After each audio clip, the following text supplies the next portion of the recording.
Welcome back, everybody, to another episode of the Educational AD Podcast. We'll be right back with today's, I think we can say it's a very special guest. But first, as always, we're going to give a shout out to our sponsors. Now, if you're new to the podcast, these are all companies I used as an athletic director. They're all great companies. You should be using them too. So take 3 minutes, listen to our shout outs, then listen to our interview, then go and visit these sponsors. I'm telling you, you're going to be glad you did. Here we go. We want to say thanks to our good friends at Sideline Interactive, indoor score tables and video boards. Go to sidelineinteractive.com. You can schedule a live web demo to see their products in action. Probably one of the best purchases I ever made was our Sideline Interactive indoor score table. Go to sidelineinteractive.com. Check out their great products today, and don't forget to mention the podcast. We also want to say thanks to our good friends at Gipper. Your students are on social media, and if they're not seeing content that celebrates their accomplishments while also promoting your program, you're missing out on a great opportunity. Go to Gipper.com. It's used and trusted by over 20,000 high school and college athletic programs. And whether it's a simple social media post to celebrate a victory or an entire newsletter that's going to showcase all the great things your athletic department's doing, the team at Gipper will have you up and running in no time. It's so easy, even I can do it. Go to Gipper.com to get started. We also want to thank our good friends at Hometown. They're changing the game for schools and organizations with their suite of solutions that includes, of course, online digital ticketing, still the best around. But they also have fee-free fundraising. They have athletic website construction and a whole lot more. Whether you're a head coach, an athletic director, a school administrator, Hometown makes it so easy for you and your school to save time, raise some money, and bring your entire community together. For more information, just go to hometown.com and don't forget to tell them you heard about it on the podcast. That's hometown.com. We'd also like to thank our friends at Vital Signs Wall of Fame. If you're looking for a really cool way to display your school record boards for all the teams, for all the different events, or show off your school's Hall of Fame, go to Vital Signs Wall of Fame and take a look at their interactive touchscreen video consoles. You put one of these in your gym lobby or your main hallway, it's going to be like a magnet for kids, for coaches. How about teachers, parents, sponsors, alums? You got to see it to believe it. Go to vitalsignswalloffame.com. That's vitalsignswalloffame.com. We also want to say thank you to our good friends at Huddle.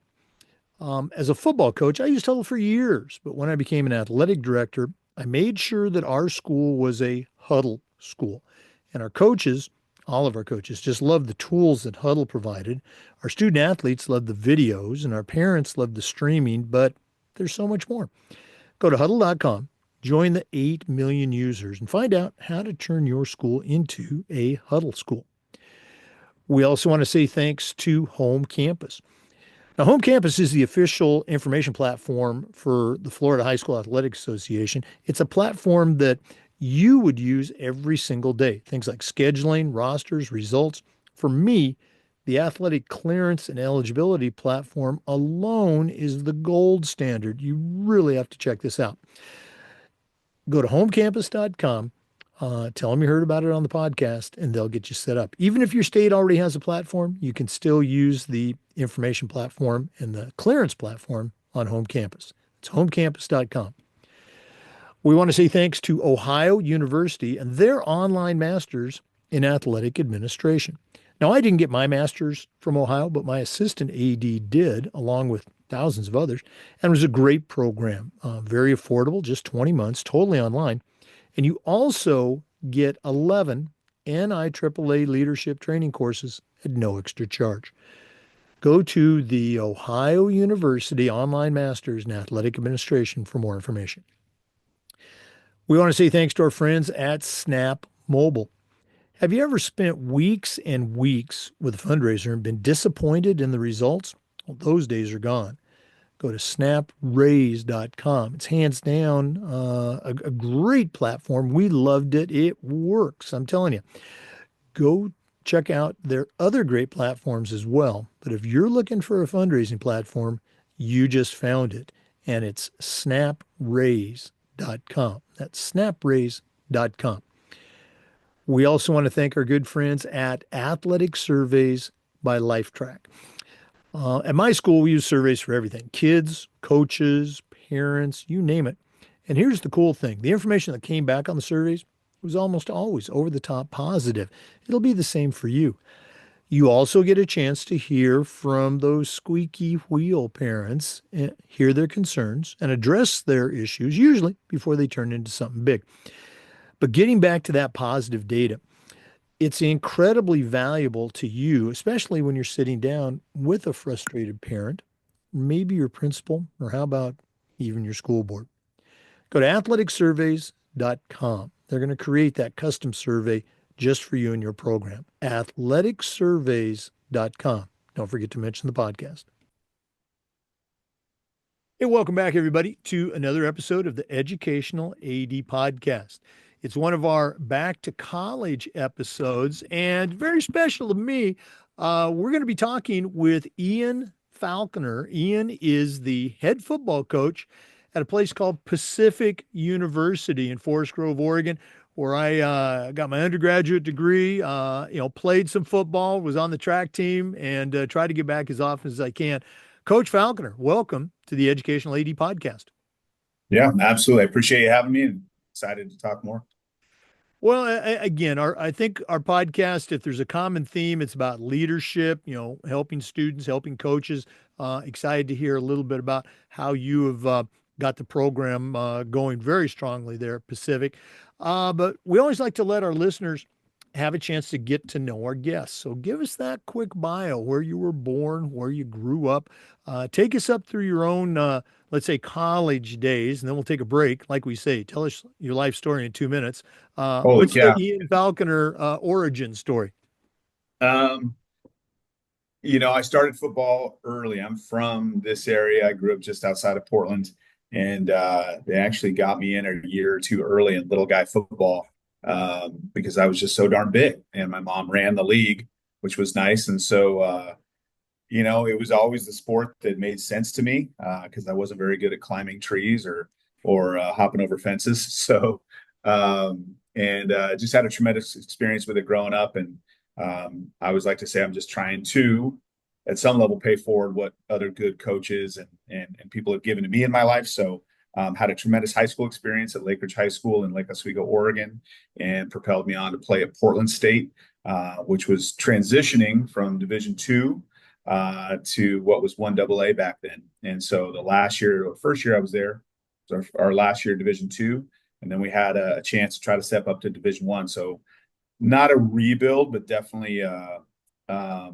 bit of a startup in that we had to really make some changes in the program to be competitive in the Big Sky Conference, which is a good conference out here. And so found a way to get on the field. I got to college and pretty quickly was told that I was not going to play unless I sort of outworked everybody, and kind of found a way to do that. So I think football's taught me a lot, and the power of hard work and just being disciplined about your decisions really is what put me in a position to actually play and help the team win, and made the best friends of my life, and had a tremendous position coach that really became my mentor and pushed me forward in this career, got me my first job, was there when I met my wife, was there on my wedding day. So at the core of this whole thing, I think, if we're all honest about the human condition, it's about relationships.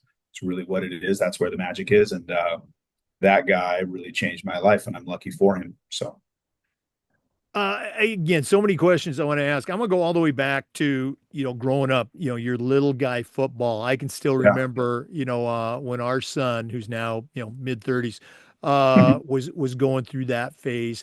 And I think it can be again, I say little guy football. There's a lot of different, governing bodies. I think it could be a tremendous experience, or in some cases, I think it can turn kids and parents off of the sport very quickly. Obviously, you have some great memories.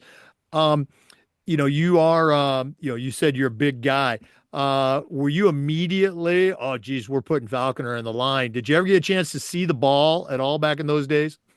Absolutely not. I was what was referred to as a double striper. So my mom loved me a lot, so I did not miss many meals at that age, and never got a chance to run the ball. But I there's just I guess I'd share a story about a coach that I had that really is the genesis of what coaching is to me. And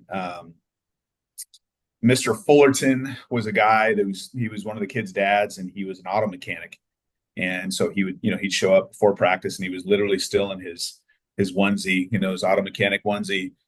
And the guy was literally like something straight out of a Norman Rockwell painting, like just like jet black hair. Hands were just, he could have washed his hands for like 2 days and he still would have had grease and grime between the knuckles. I mean, he was pretty old school. I remember him grabbing my face mask one time and chewing me out, and there was so much tears and snot coming out of my face I could barely see. I was just crying so hard. But I do remember on the year end pizza party, him getting up in front of the team, and kind of it's time for coach to say something, right? And we're all there eating pizza and orange drink and playing video games and all that. And this monolith of like masculinity, as he starts talking about the team, he started tearing up. And I remember it was like a bolt of lightning through the top of my head. I could not believe that I had actually affected this guy.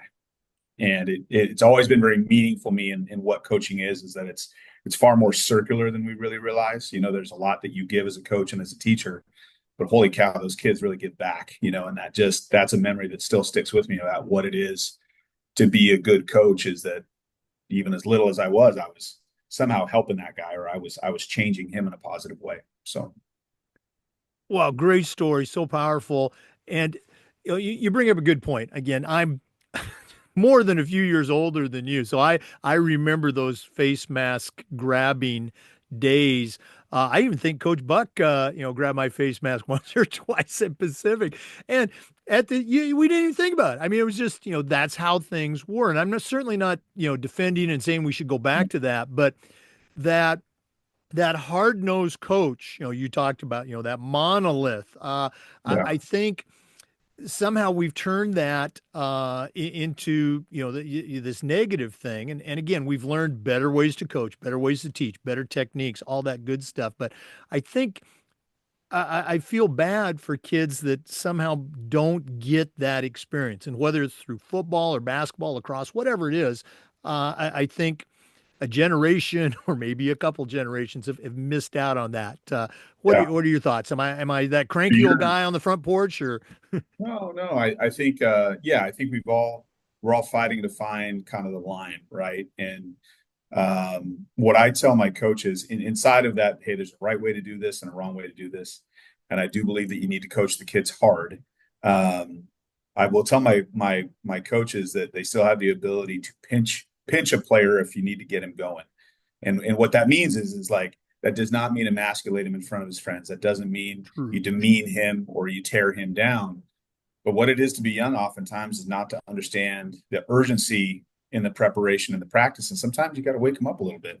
But there's ways to do that, right? So I do actually agree with you that I think at some level in athletics, we're trying to find our way back to a little bit. I don't want to say tough love, that's the wrong word, but you got to be honest with players. You got to be honest with people generally. And if you got to do something to wake them up, sometimes you got to find a way to do that. But it has to be inside of a structure of what's right. And I think you have to talk about what that looks like, So, Right. We're going to talk about these things and more in one of the later segments. I want to finish up with you, or finish up with this segment. yeah. Um, Lake Ridge High School, for our listeners who are not from Oregon or even that Portland metro area, a very storied program, tremendous history, a lot of success. Um, and like most programs, there's some transitions. What are your memories from playing for the Lake Ridge Lakers? Mhm. Initially we were the Pacers. It was Pacers, walking. Pacers. Yeah. Oh, It like was, like it was Oswego. walking around. Yeah. It was walking around the track and at the football games. And, that was the social scene when you were in junior high. And those guys that were playing out there just looked like bigger than life.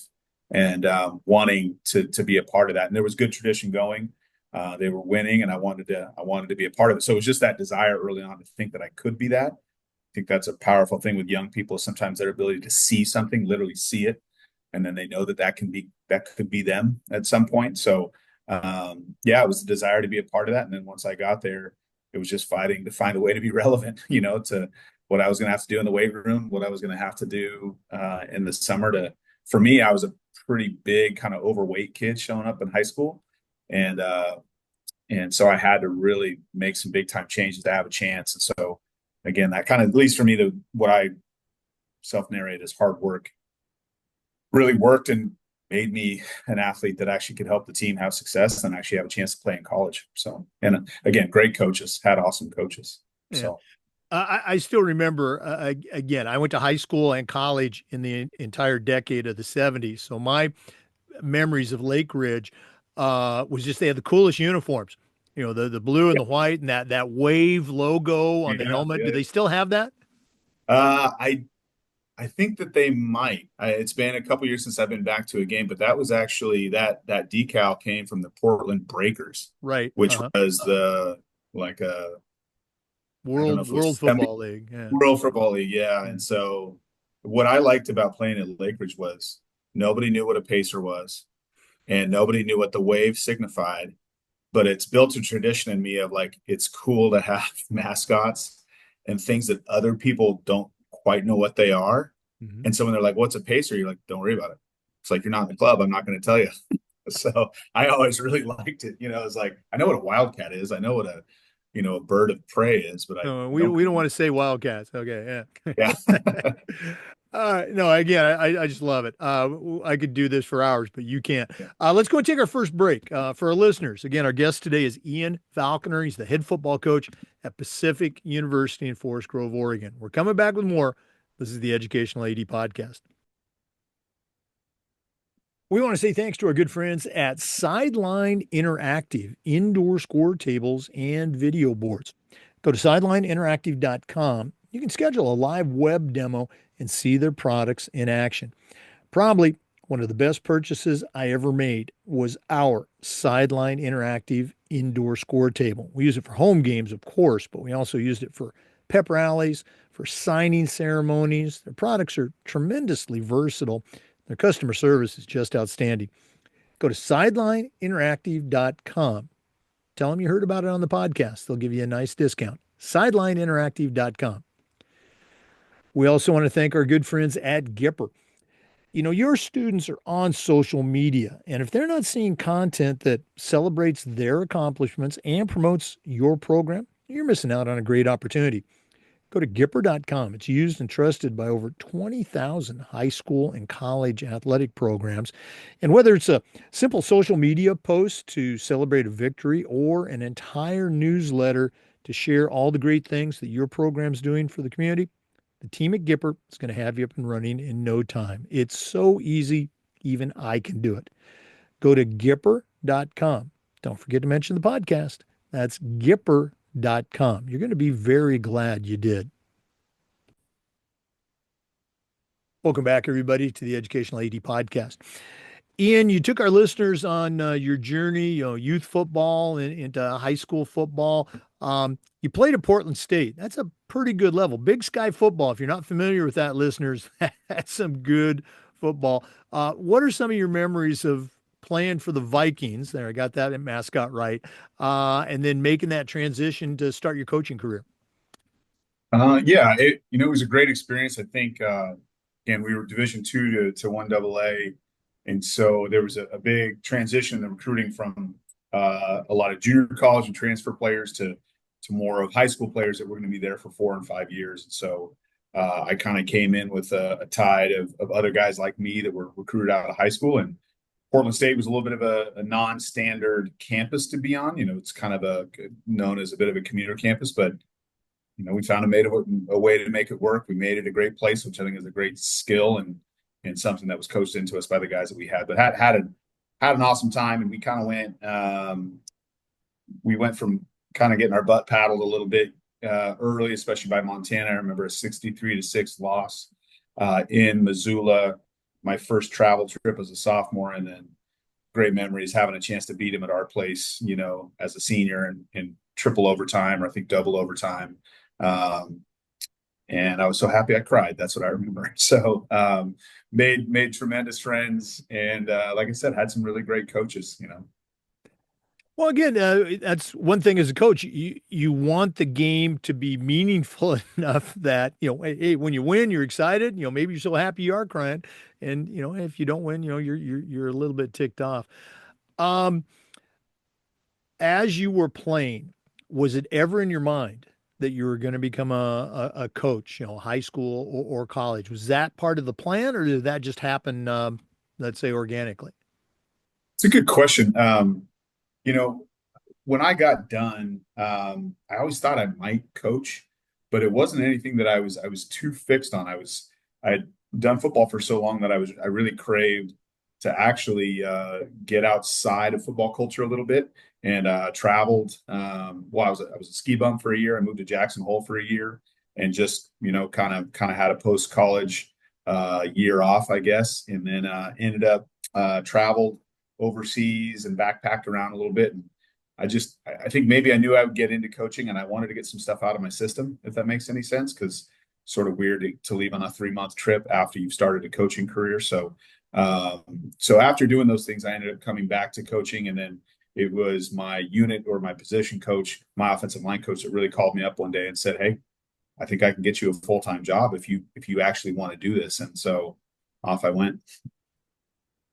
You know, um, when I was at Pacific, as a player, I was okay. I wasn't anything, superstar, but I knew I wanted to be a coach. I wanted to coach high school. I just knew that I wanted to do that. And it never occurred to me I didn't even know what a GA was. We had people who had graduated that were still helping out. But the whole GA thing didn't mean anything. And so I was thinking, well, if I do want to become a college coach, I got to become a good high school coach. And so that's, kind of where my focus was. And um, as I had some success and had some great mentors and had some, people that helped me become a better coach, I started to apply for some assistant positions, around the country.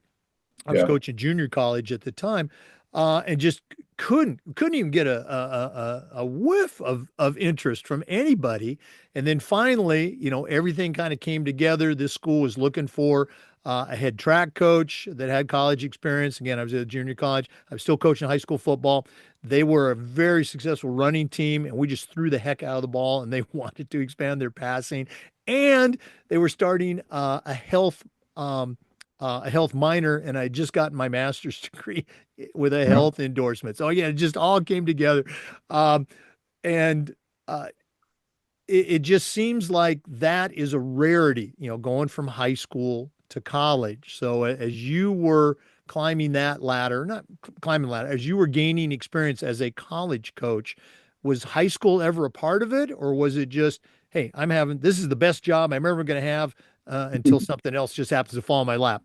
Yeah, well, even when I was in my young kind of in my mind, I want to get away from football. I want to try some new things. I still would find a way to show up at Portland State practices. I still stayed connected with those guys. You know what I mean? And so I did do season coaching JV football at Wesleyan High School, but it was kind of when I could show up, and I couldn't kind of be there all the time because I had work. So I wasn't all the way committed, I guess, and that didn't feel quite right. And so I think, if I'm being honest, I think a lot of the guys that were my age, because we all had such a good experience with football, we all thought about coaching. I think we all thought about it. Like my best friends that I played with, one is actually, he's now been a high school coach for a really long time. Another guy, if he wouldn't have done so well in another career, I think probably would have ended up coaching. But we all struggled, at least initially, with at high school what felt like the commitment level. And so I was able to get into college pretty quickly. But for me, I really found a fit at small school. I really liked the small Right. colleges.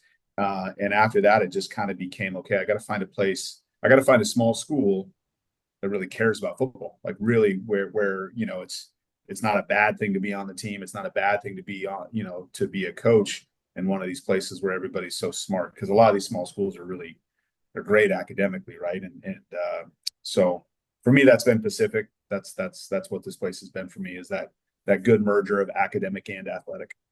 Mhm.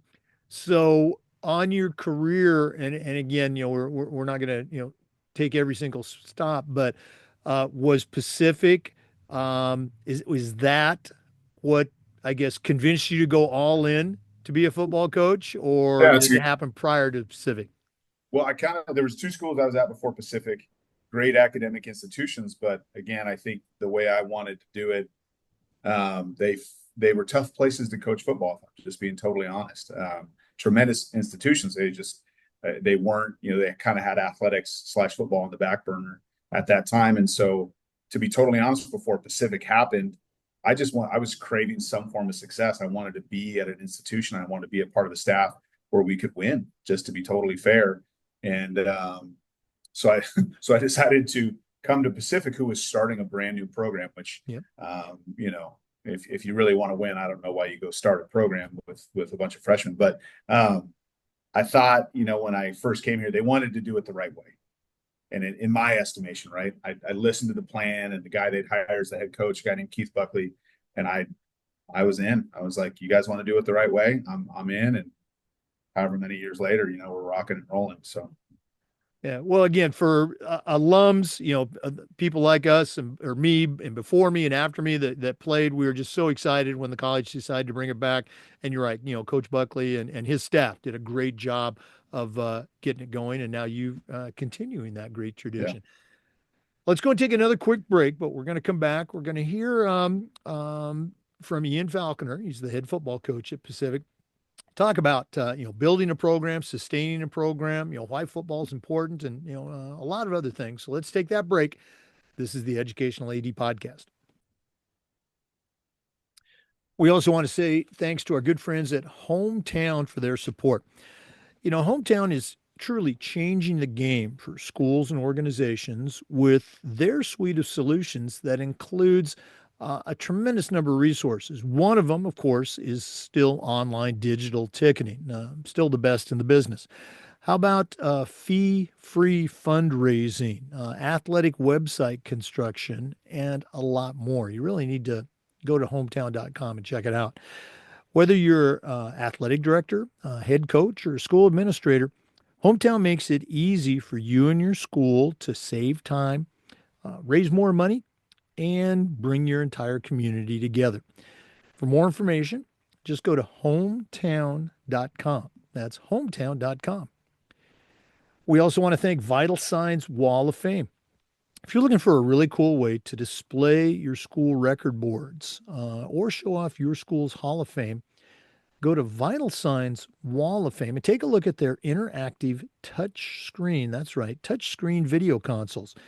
You put one of their units in your gym lobby, your main school hallway, your auditorium. It's going to be a magnet for kids, for teachers, for parents. How about sponsors and alums? You really got to see it to believe it. The website is vitalsignswalloffame.com. As always, mention the podcast. They'll give you a nice discount. Vital Signs Wall of Fame. And we want to say thanks to our good friends at Huddle. As a football coach, I used Huddle for years, but as an athletic director, I made sure that our school was a Huddle school. And our coaches, all of our coaches, just loved the tools that Huddle provided. Our kids love the videos, our parents love the streaming, but there's so much more. Go to huddle.com, join the 8 million users, and find out how to turn your school into a Huddle school. That's huddle.com.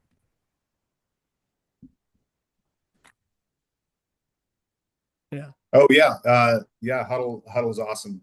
Um, yeah, it's been a staple of my coaching life now for I think probably 15 plus of the years that I've coached, and continues to evolve and give you better tools every year. So it's been awesome. So again, thanks so much for sharing that. At the high school level, it's pretty standard now. The film exchange, if they still even use that word. Same way with your schools there in the Northwest Conference. You share the via Huddle. Yeah, it's all done that way, and I think as technology moves forward, it's user experience that gets put at the front of everything, which is nice because my brain is not necessarily working better. I'm not necessarily learning faster these days as I get a little bit older, but so it's nice when those things just kind of evolve and make it pretty intuitive. Yeah. Well, again, thanks for sharing that. One more time for listeners. Our guest today is Ian Falconer. He's the head football coach at Pacific University, my alma mater, and that's in Forest Grove, Oregon.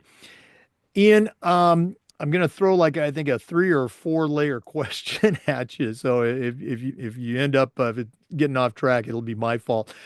Um, we've already talked about Pacific had a long history of football. I'm not saying it was a great history, but it had a long history of football. Certainly some bright spots.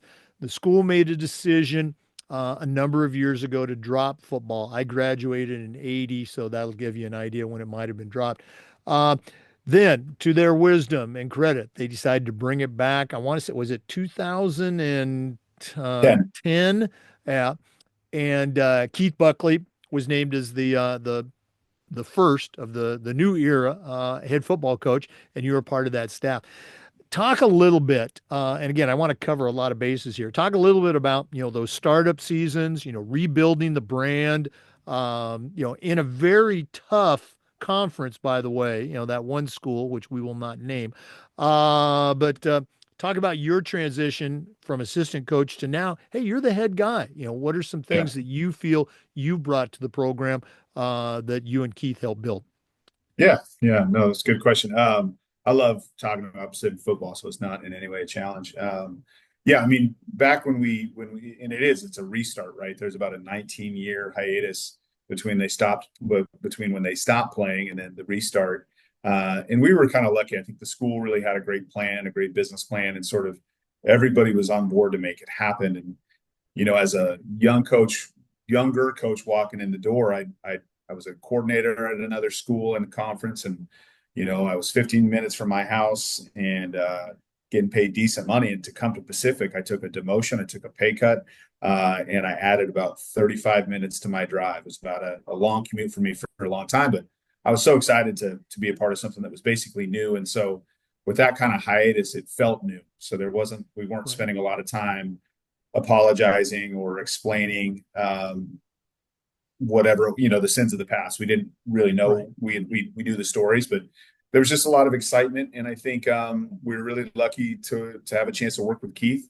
I thought he had a great plan, and when I first met him, really was the relationship piece. It was just every young man that was going to come play for us. We were gonna work our butt off to make sure that college football changed our life in a positive way. And we literally had 100 freshmen in year one. I mean, 100 kids showed up, and we practiced for 2.5 weeks, then went out and played 10 games, which um, was a little bit bananas because it was just boys playing men.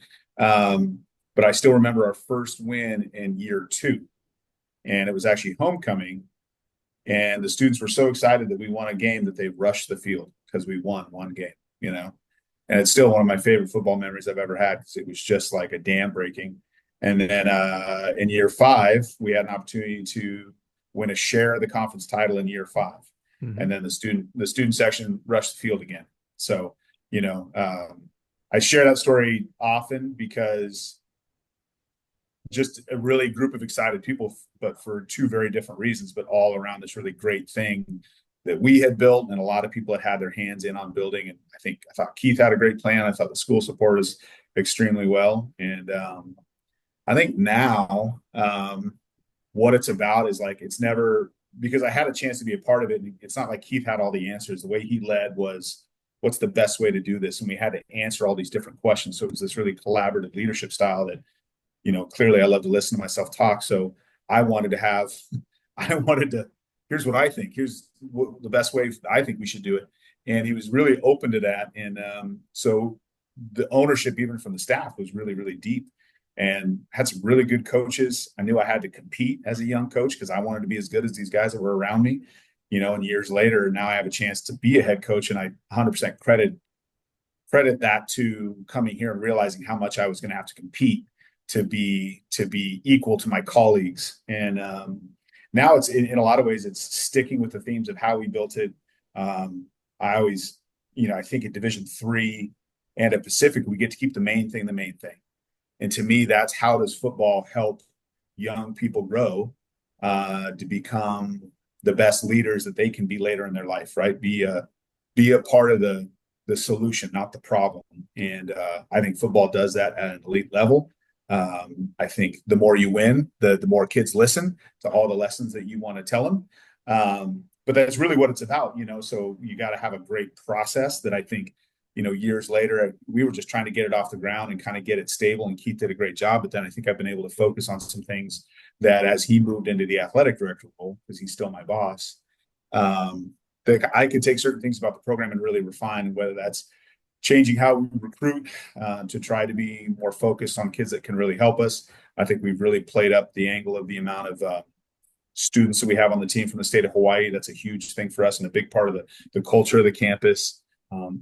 You know, and then I think also too, really like pounding the spike with the kids that we're here to see them grow athletically and academically. So we we pour ourselves into this thing as coaches, and it's not just rolling the ball out there to play. We're really trying to invest in these guys in a really deep, unique way that sometimes I don't think you get at small school. And so, if you want to grow as a coach, Pacific's a great spot because it's not easy necessarily to be a coach here. We ask a lot.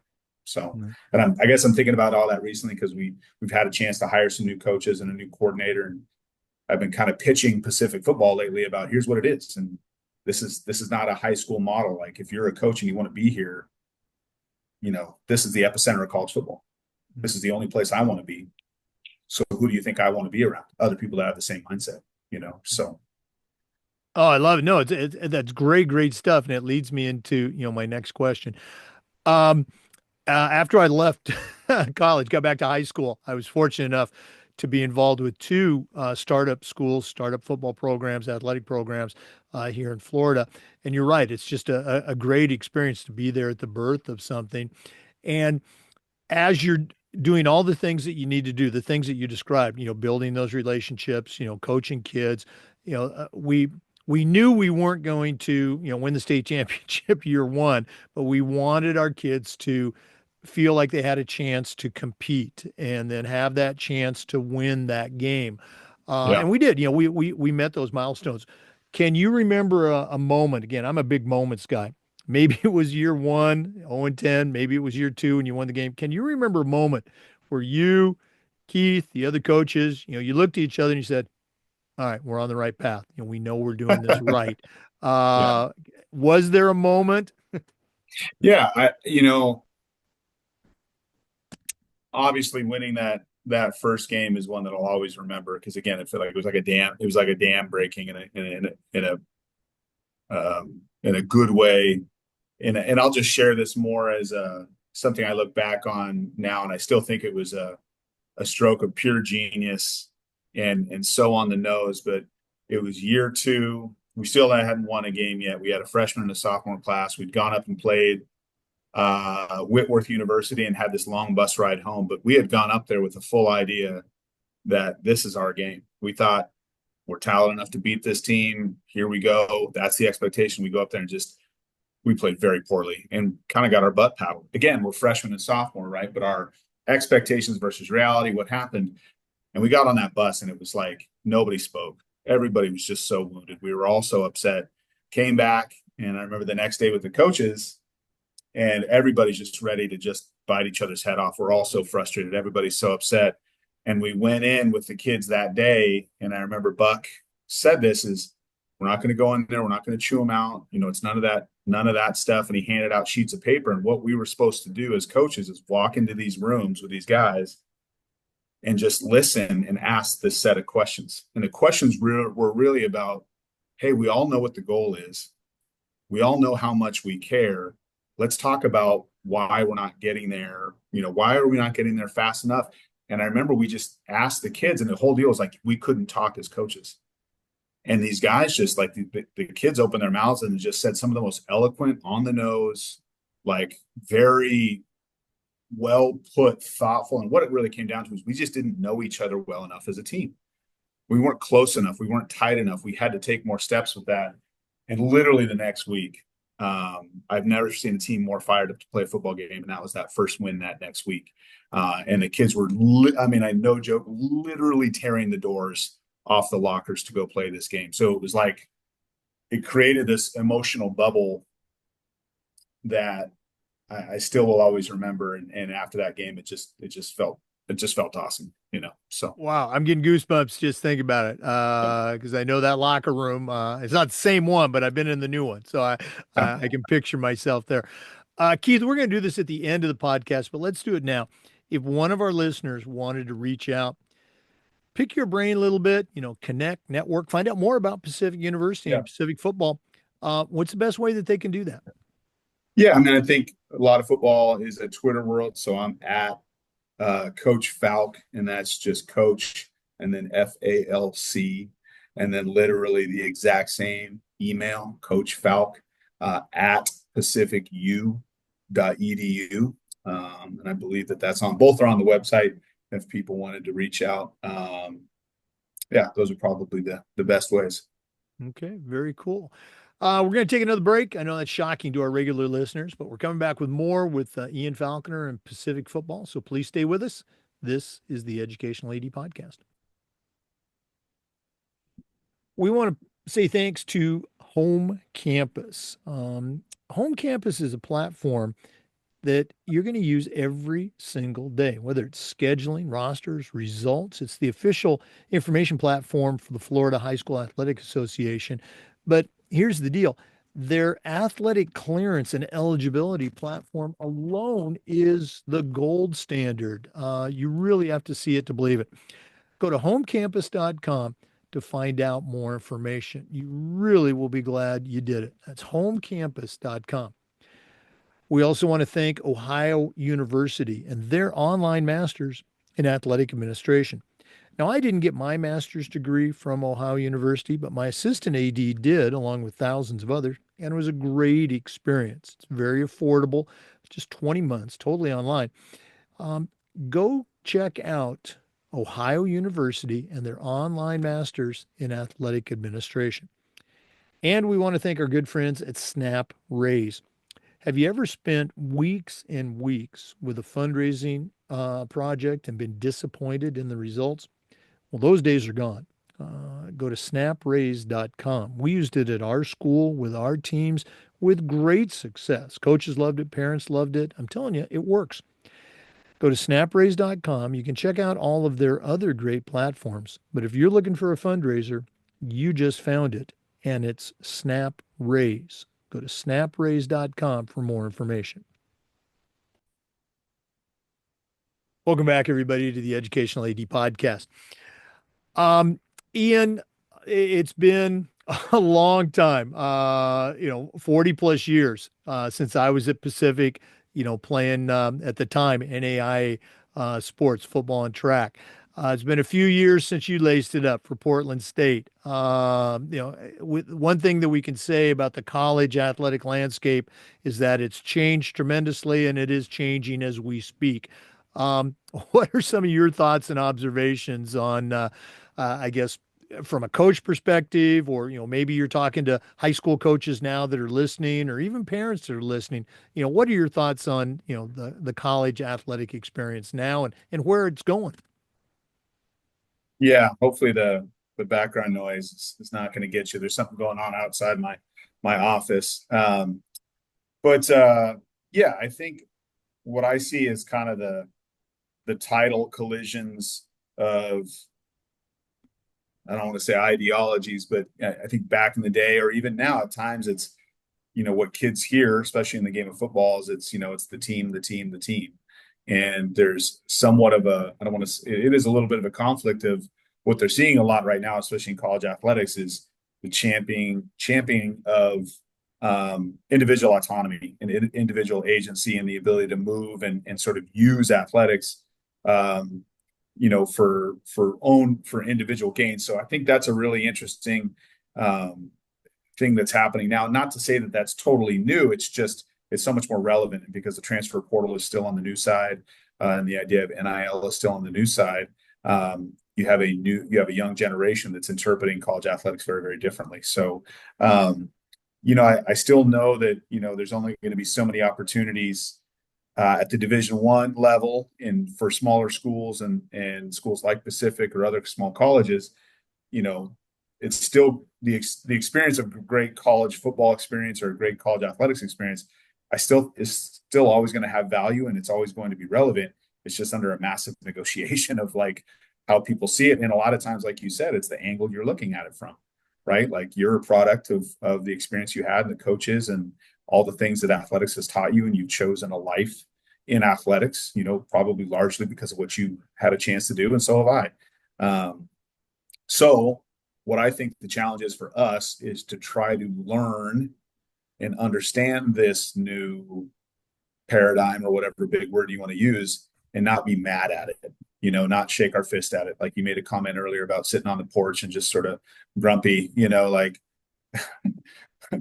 that's, and that as I get older, that visual scares the heck out of me. But just how do we fight to understand what this generation is going through and how they're going to see this experience and how they're going to want to use it in their lives to become better men, to become better people. Because that's, on this side of football, that's what it's about. That's how it's winning. It's all those other things, but it's in the end, it's how does this thing shape you as a man?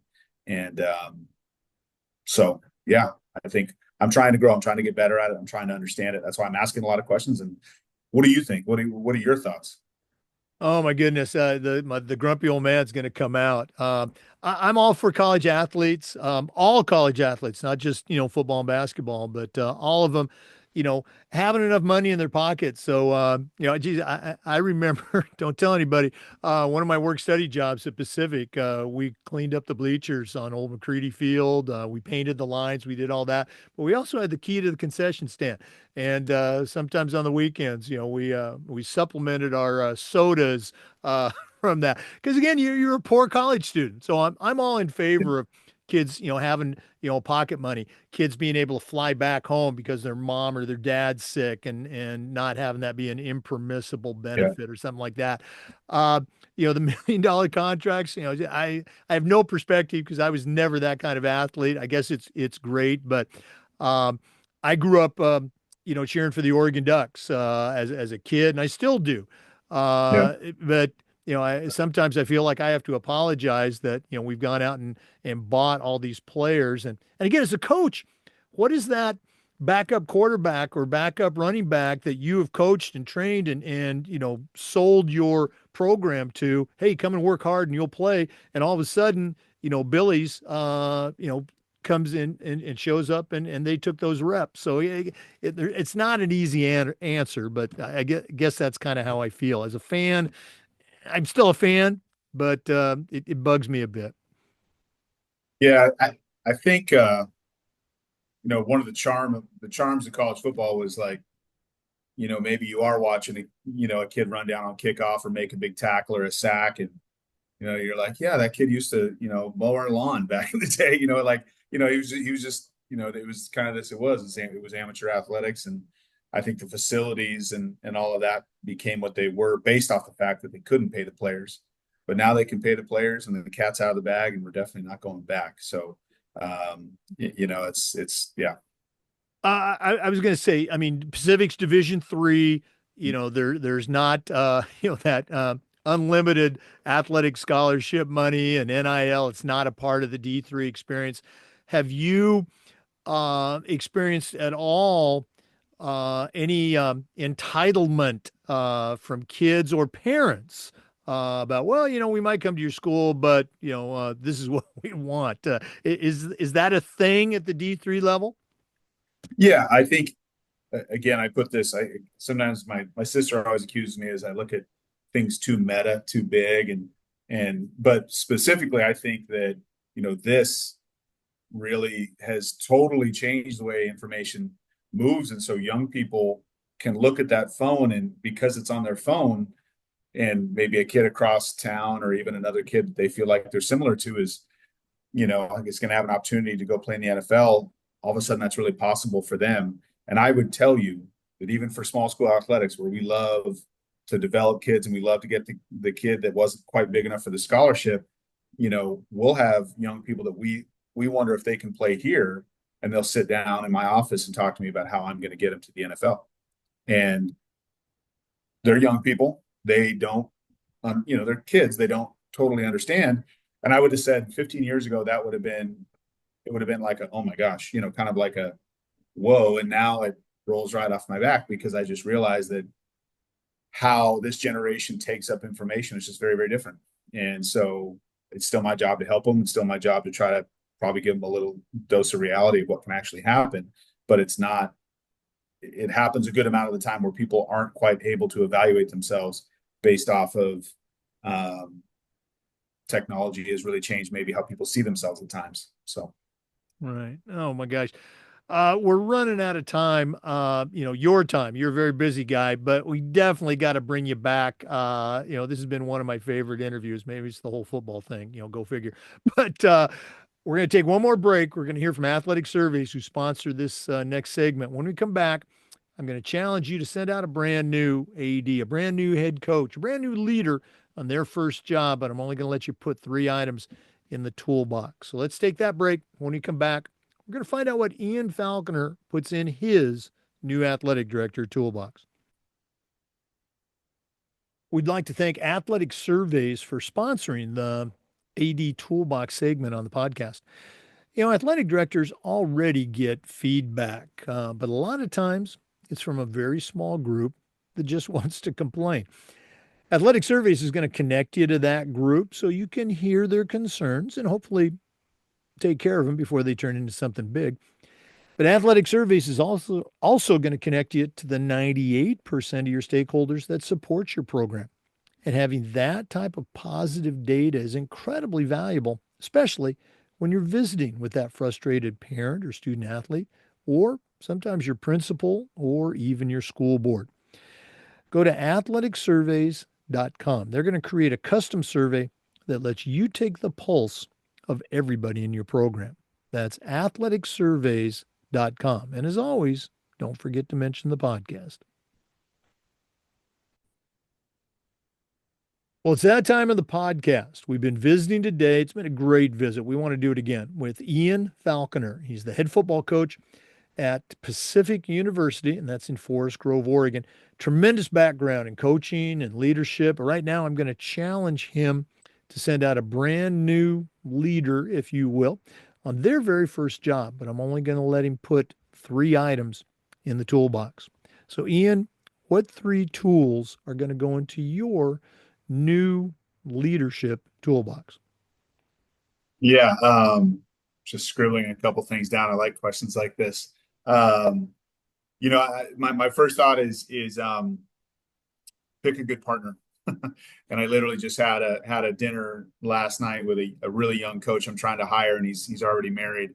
And sitting there eating dinner with him, I'm telling her, hey, I typically don't sit down and have a meal with a brand new coach's, girlfriend, but shoot, you guys are life partners, and do you know what this looks like? Do you know what do you want for him? And I think it's so important to have somebody along for the ride, that if you're married or if you have a serious other, that they understand it and they get it, as far as who you want to be for others. And that in a lot of ways, coaching is kind of feeding your soul in some way.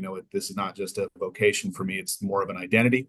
And I think I just extrapolate that to like make sure that in the toolbox you got good humans along with you. That as you surround yourself, inner circle, whomever it is, make sure that they are people that you can bounce a quarter off of as far as their character, who they are, their work ethic, and their desire to take on challenges. And I think that's my next thing is maybe it's less of a tool, but just take it easy on yourself. And I don't know if that's you make a mistake and you're just kicking your own butt so hard over the thing that you would go back and change. And the higher the leadership position, if you make a mistake, which you're prone to do because you're a human being, the embarrassment goes up. The oh my gosh, I made the wrong call, or I forgot to schedule the practice field, or whatever it is.